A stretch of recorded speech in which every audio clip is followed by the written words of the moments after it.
నమస్తే, welcome to right news. Chaitanya వ్యక్తుల కార్యక్రమానికి స్వాగతం.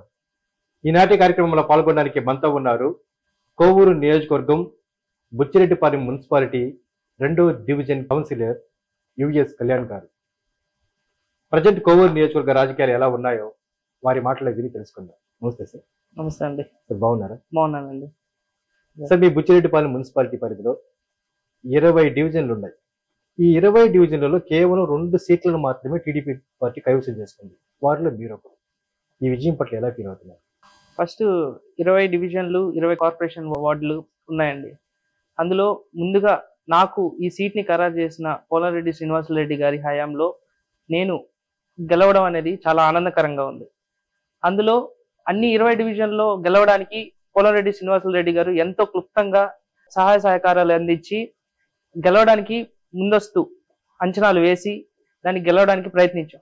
కానీ వైసీపీ వాళ్ళ దాళ్లు, వాళ్ళ గుండాయిజం, మేము ఎక్కడికి వెళ్ళినా మీటింగ్ పెట్టుకోవాలన్నా ఏం చేయాలన్నా వాళ్ళు ఎటువంటి ఇది చేయనీయకుండా అలాగా ఎన్నో దాళ్లు ఇచ్చారు. సో దానివల్ల మేము చాలా వరకు సీట్లు కోల్పోవడం జరిగింది. కానీ మేము ఎవరైతే ఉన్నామో మా వార్డుల్లో మాకు ప్రజలతో చాలా మమేకం ఎక్కువగా ఉంది. సో దాన్ని మేము చూపించుకొని మేము వైసీపీ వాళ్ళు ఎంత దాడులు పెట్టినా వాటిని ఎదుర్కొని ప్రజలు దాన్ని గమనించి మాకు ఓటేసి ఈ 2 సీట్లని మాకు గెలవనియడం జరిగింది. దానికి మేము చాలా సంతోషంగా ఉన్నాము. ముందుగా మేము దీనికి ఈ సీట్ గెలుచుకోవడానికి పోలారెడ్డి శ్రీనివాసరెడ్డి గారికి ముఖ్యంగా ధన్యవాదాలు చెప్పుకోవాల్సి వస్తుంది. సో వైసీపీ దాడులు, బెదిరింపులు లేకుంటే ఈ 20 డివిజన్లలో మీ పార్టీ ఇంకా మరిన్ని సీట్లు గెలుచుకునే అవకాశం ఉంది కదా? చాలా వరకు ఉంటుందండి. ఎందుకంటే ఎలక్షన్ టైంలో ఎలా ఉండాలంటే 2 పార్టీలు మమేకం అయ్యి ప్రజల్లోకి వెళ్ళి ప్రజల యొక్క ఆశీర్వాదం ఎవరి మీద ఉందో అనేది చూసుకొని వాళ్ళు ప్రభుత్వం వస్తే ఏం చేయాలి అనేది చెప్పాలి. కానీ అలా చెప్పకుండా వాళ్ళు ఎంతసేపటికి మా పార్టీని ఎలా కూల్చాలి, ఎలా చేయాలి అనే దాని మీదే దృష్టి పెట్టి మమ్మల్ని ఎలక్షన్ కూడా క్యాంపెయినింగ్ ఎటువంటి ఇది చేయకుండా మమ్మల్ని ప్రజల్లోకే వెళ్ళనీయకుండా మమ్మల్ని దూరం పెట్టారు. సో మేము అప్పటికి ఎంతవరకు ప్రజల్లోకి వెళ్లాలో మా యొక్క సాయశక్తులా ప్రయత్నించి పోలారెడ్డి శ్రీనివాసరెడ్డి గారి వల్ల కానీ అలానే మండలంలో ఉండే పెద్దవాళ్ళు కానీ మండల అధ్యక్షులు కానీ మిగతా వాళ్ళందరి సహకారాలతో మేము చాలా వరకు వెళ్ళడం జరిగింది. మాకు వచ్చిన ప్రతి మెజారిటీ చూసుకుంటే ప్రతి వార్డులో 20 వార్డుల్లో పెద్ద తేడా లేదండి. జస్ట్ 3 ఓట్లు 5 ఓట్లు జస్ట్ చాలా తక్కువ గ్యాప్ తో మేము ఓడిపోవడం జరిగింది. ఆఖరికి ఇంకొక వార్డు అతను కూడా గెలవడం జరిగింది. కానీ అతనిది పోలింగ్ టైంలో, కౌంటింగ్ టైంలో వాళ్ళ వైసీపీ ప్రభుత్వం ఉందని చెప్పి వాళ్ళతో మమేకం అయ్యి లోపల కౌంటింగ్ అప్పుడు కూడా తప్పు కౌంటింగ్ లెక్కించి మా ఇంకొక అభ్యర్థిని ఓడిపోవడం జరిగింది. మీరు ఎన్ని ఓట్లు గెలిచారు కళ్యాణ్ గారు? మాది 69 ఓట్ల మెజారిటీతో గెలిచానండి. సో రీకౌంటింగ్ కోరే అవకాశం లేదు? రీకౌంటింగ్ కూడా లేదండి. ఇంకొక మీరు ఇందాక అన్నారు సార్, ఒకరు తక్కువ ఓట్లతో ఓడిపోయారు అన్నారు. మరి అప్పుడు మీరు రీకౌంటింగ్ కోరారా? రీకౌంటింగ్ కోరామండి. ఫస్ట్ కౌంటింగ్ అప్పుడు మా అభ్యర్థి గెలిచాడు, వాళ్ళు రీకౌంటింగ్ కోరారు. రీకౌంటింగ్ కోరినప్పుడు 2 సమానత్వంగా వచ్చాయి. సమానత్వంగా వచ్చిన తర్వాత మళ్ళీ వాళ్ళు ఈ ఓట్లు లెక్కింపు పనుల్లో పేపర్ బ్యాలెట్ అండి మాది. పేపర్ బ్యాలెట్ లో ఓట్లు కొన్ని ప్రజలు స్టాంపింగ్ 2 దగ్గరలో వేయడం, లేదంటే స్టాంప్ గుర్తు వేరే పార్టీ మీద అచ్చుపడడం అలా ఉంటుంది. వాటిని తీసేయడం జరుగుతుంది. వాటిల్లో నుంచి కొన్ని ఓట్లని ఇవి లెక్కించే ఓట్లే అని చెప్పి తీసుకొని ఇన్వాలిడ్ ఓట్లు వ్యాలిడ్ లో వేశారు. వేసి 3 ఓట్లని తీసుకొని వచ్చి వ్యాలిడ్ లో వేసి 3 ఓట్ల మెజారిటీతో అని చెప్పి వాళ్ళని విన్నింగ్ టికెట్ డిక్లరేషన్ ఇచ్చారు. ప్రజెంట్ మీ బుచ్చి మున్సిపాలిటీ అభివృద్ధి ఎలా ఉందండి? బుచ్చి మున్సిపాలిటీ అభివృద్ధి అనే దానికంటే ఉన్న వాటిల్ని కూల్చడం ఎక్కువైపోయిందండి. నగర పంచాయతీగా మారిన తర్వాత అభివృద్ధి చాలా పెరగాలి. కానీ ఎటువంటి అభివృద్ధి పెరగకుండా వచ్చే నిధుల్ని కూడా దుర్వినియోగం చేసుకొని ఎటువంటి రోడ్డు కానీ, మినీ బైపాస్ రోడ్ చూసుకుంటే ఇప్పుడు మీరు వెళ్తే మినీ బైపాస్ రోడ్డు గత 1 సంవత్సరం నుంచి ఆ రోడ్డు ఎంత క్లిష్ట పరిస్థితిలో ఉందంటే అంత పరిస్థితిలో ఉంది. కనీసం ఒక సైకిల్లో వెళ్లే వ్యక్తి కూడా సైకిల్ తొక్కొని వెళ్లే పరిస్థితుల్లో లేదు, దిగి నడుచుకొని వెళ్లాల్సిన పరిస్థితి ఉంది. అంత ఘోరంగా ఉంది. కానీ అలాంటి రోడ్డుని మున్సిపాలిటీ పరిధిలో ఉన్న రోడ్డే, మున్సిపాలిటీ పరిధిలో ఉన్న రోడ్డేనండి. కనీస మౌలిక వసతులు కూడా అసలు ఏమీ లేవండి. కన్స్ట్రక్షన్ కంటే డిస్ట్రక్షన్ ఎక్కువైపోయింది. సో పంచాయతీ ఉన్నప్పుడు, మేజర్ పంచాయతీ ఉన్నప్పుడు ఎన్నో అక్కడ మాజీ సర్పంచ్ అయిన స్నేహలత గారు ఎన్నో ఒక అభివృద్ధి పనులు చేశారు. నియోజకవర్గంలో కనీసం ఫండ్స్, సెంట్రల్ ఫండ్స్ అని చెప్పి ఇంకో ఫండ్స్ అని చెప్పి అవన్నీ ఇవన్నీ మున్సిపాలిటీ ఫండ్స్ అన్నిటినీ తీసుకొని వచ్చి ఎన్నో నిధుల్ని మన మైనార్టీ సంఘాల్లో పెట్టి ఎస్సీ ఎస్టీ కాలనీస్ లో గానీ లేకపోతే మైనార్టీ సంఘాల్లో గానీ అన్ని అభివృద్ధి పనులు బుచ్చిరెడ్డిపాలెం మండలంలో టౌన్ లో ఎన్ని పనులు చేయాలో అన్ని పనులు చేశారు. కానీ ఈ రోజు వస్తే ఉన్న డబ్బుల్ని కరెక్ట్ గా వినియోగించుకుంటే మనది మేజర్ మున్సిపాలిటీ కూడా అయ్యే ఛాన్సెస్ ఉన్నాయి. అలాంటిది నగర పంచాయతీని ఆ డబ్బుల్ని దుర్వినియోగం చేసుకొని ఎటువంటి డెవలప్మెంట్ లేకుండా ఆఖరికి పంచాయతీలో కట్టిన కాలవల్ని వాటిని కూడా డిస్ట్రక్షన్ చేసి కంప్లీట్ డిస్ట్రక్షన్ పోతుంది కానీ ఎక్కడ కన్స్ట్రక్షన్ డెవలప్మెంట్ అనేది కనిపెట్టలేదు.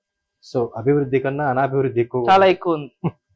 సార్, ప్రజెంట్ రాష్ట్ర వ్యాప్తంగా యువతరం రాజకీయాలు నడుస్తూ ఉన్నాయి. మీ పార్టీ అధినేత నారా చంద్రబాబు నాయుడు గారు లోకేష్ గారిని ప్రమోట్ చేస్తున్నారు. మీ కోవూరు నియోజకవర్గ విషయానికి వస్తే పోలంరెడ్డి శ్రీనివాస్ రెడ్డి గారు దినేష్ రెడ్డి గారిని ప్రమోట్ చేస్తున్నారు. ఇక మీ విషయానికి వస్తే విద్యార్థి దశల నుంచి ఏకంగా ఒక బాధ్యతావంతమైనటువంటి పదవులకు వెళ్ళారు. ఇంతకు దినేష్ రెడ్డి గారితో మీ ర్యాపో ఎలా ఉంది? దినేష్ రెడ్డి గారితో మా ర్యాపో ఇంత తీసుకురావడానికి గత 10 సంవత్సరాల నుంచి మాకు పోలంరెడ్డి శ్రీనివాసరెడ్డి గారితో మా తల్లిదండ్రుల యొక్క వాళ్ళ ఒక కనెక్షన్ చాలా బాగుందండి. ఫస్ట్ పాయింట్ అంటే వాళ్ళు చాలా గత 10 సంవత్సరాల నుంచి పార్టీలో ఉన్నారు మా తల్లిదండ్రులు. వాళ్ళ తర్వాత నేను రావడం జరిగింది.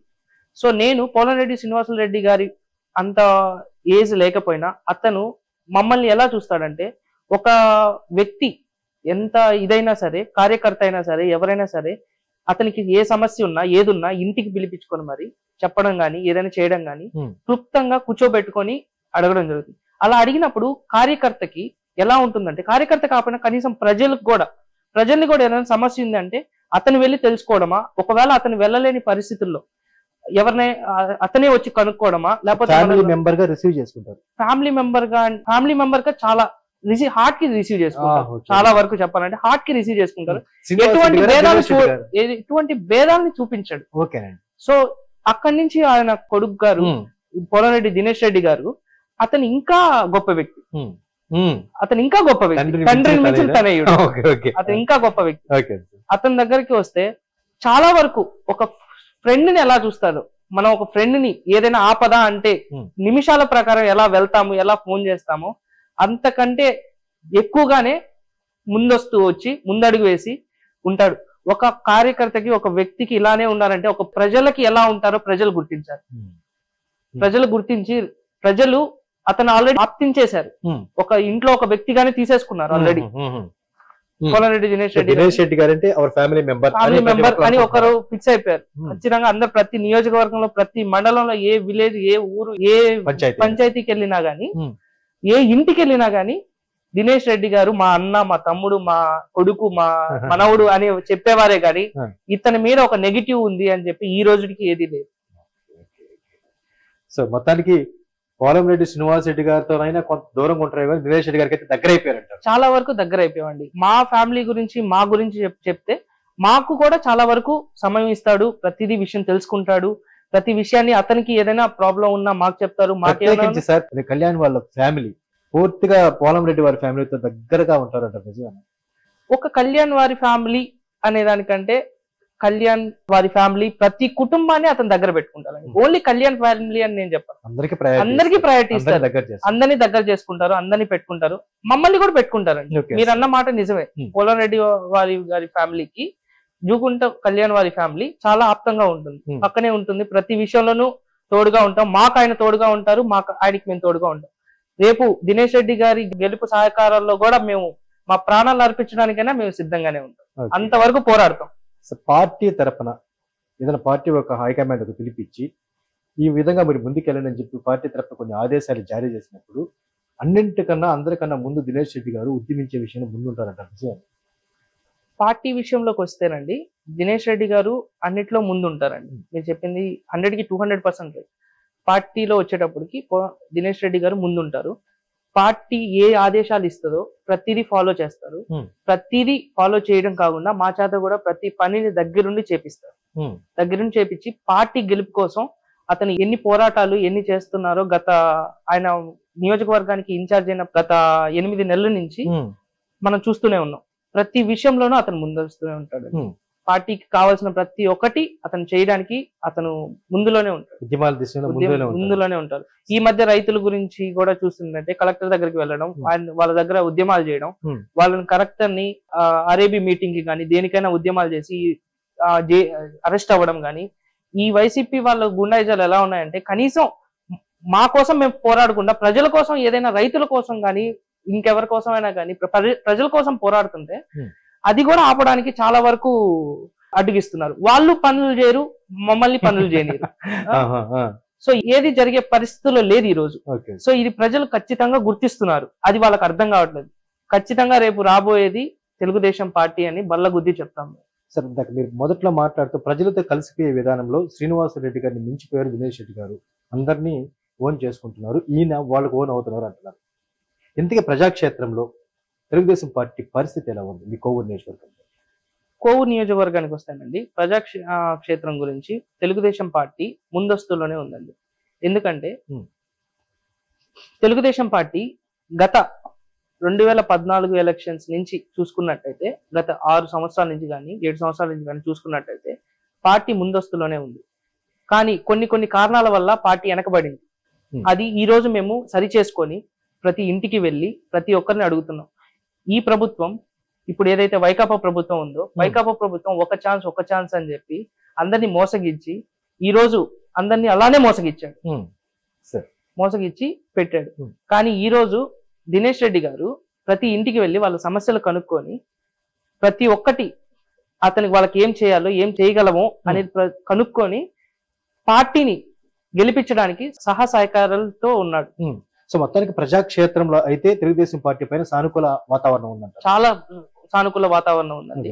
మాకు వచ్చిన రిపోర్ట్స్ ప్రకారం కూడా రేపు కోవూరు నియోజకవర్గం ఖచ్చితంగా దినేష్ రెడ్డి గారు అత్యంత భారీ మెజారిటీతో వస్తారని చెప్పి మాకు తెలుస్తుంది.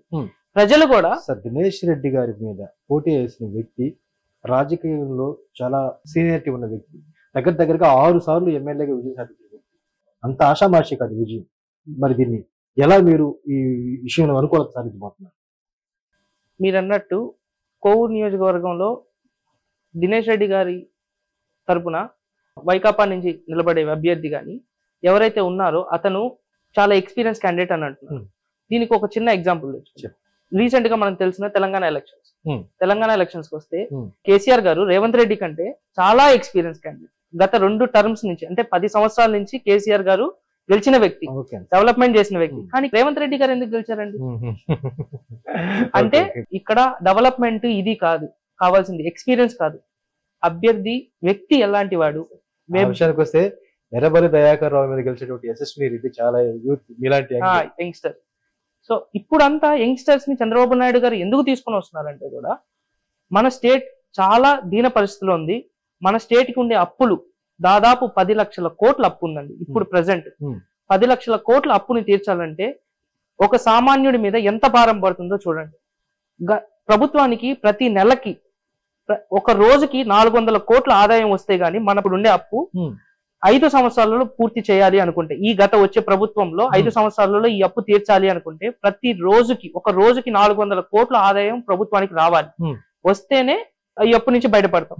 కనీసం దానిలో సగం హాఫ్ ఆఫ్ ద అమౌంట్ అంటే 250 crores అయినా కానీ 250 కోట్లు ఆదాయం రావాలన్నా కానీ ఈ రోజు ఆ పరిస్థితి లేదు.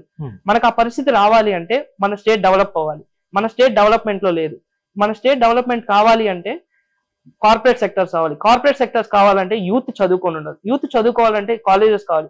ఈ రోజు మన యూత్ ఎవరైనా కానీ ఎక్కడ చదువుతున్నాం అంటే పలానా కర్ణాటకలో చదువుతున్నాం, పలానా తమిళనాడులో చదువుతున్నాం, పలానా హైదరాబాద్ లో చదువుతున్నాను కానీ ఒక్కడైనా కానీ ఒక్క వ్యక్తి అయినా కానీ ఈ రోజు నేను గర్వంగా ఈ రోజు నేను ఆంధ్రప్రదేశ్ స్టేట్ లో పలానా కాలేజ్ లో చదువుకోగలుగుతున్నాను, పలానా ఆంధ్రప్రదేశ్ స్టేట్ లో ఒక ప్లేస్ లో జాబ్ చేస్తున్నాను, నాకు ఐటీ సెక్టర్ లో ఇక్కడ వచ్చింది అని చెప్పుకోగలిగే వ్యక్తి ఉన్నాడా?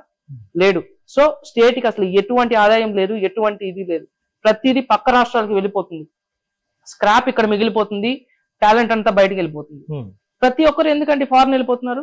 ఏముంది ఫారెన్ లో, ఏముంది ఇక్కడ మనకి ఏం లేదు. డెవలప్మెంట్ కంట్రీస్ కి ధీటుగా ఒకనొకప్పుడు ఆంధ్ర రాష్ట్రం ఎదిగింది. దాంట్లో చంద్రబాబు గారి పాత్ర ప్రముఖం అని చెప్పి అందరూ అంటూ ఉంటారు. సో ఇప్పుడు ప్రజెంట్ అలాంటి ఛాయలే లేవంటారు. ఎక్కడ ఉన్నాయండి? ఇప్పుడు చూసుకున్నట్టయితే చంద్రబాబు నాయుడు గారు గత ప్రభుత్వంలో, మా ప్రభుత్వం టీడీపీ ప్రభుత్వం ఉన్నప్పుడు అమరావతిని డెవలప్ చేశారండి. ఈ రోజు అదే అమరావతిని కంటిన్యూ చేసి డెవలప్ చేస్తుంటే ఈ రోజు మనకు ఒక క్యాపిటల్ ఉండేది. ఈ రోజు మనకి స్టేట్ కి క్యాపిటల్ లేదు. ఇప్పుడు నేనే ఎన్నోసార్లు ఫేస్ చేశానండి, పర్సనల్ గా ఐ ఫేస్. నేను చదువుకొని ఉన్నాను, నేను ఎంబీఏ కంప్లీట్ చేశాను. నేను కంప్లీట్ చేసింది ఇక్కడ చదువుకోలేదు, నేను కూడా చెప్పుకోగలుగుతాను. నేను కూడా సిగ్గుచేటుగా చెప్పుకున్నాను, నేను ఇక్కడ చదువుకోలేదు, కర్ణాటకకు పోయి చదువుకొని వచ్చాను. పలానా ఊరికి వెళ్ళి హైదరాబాద్ లో చదువుకున్నాను, కర్ణాటకకి వెళ్ళి చదువుకొని వచ్చాను. ఇలా చదువుకున్నాను. ఎందుకు చదువుకున్నాను? మన స్టేట్ లో వసతులు లేవు.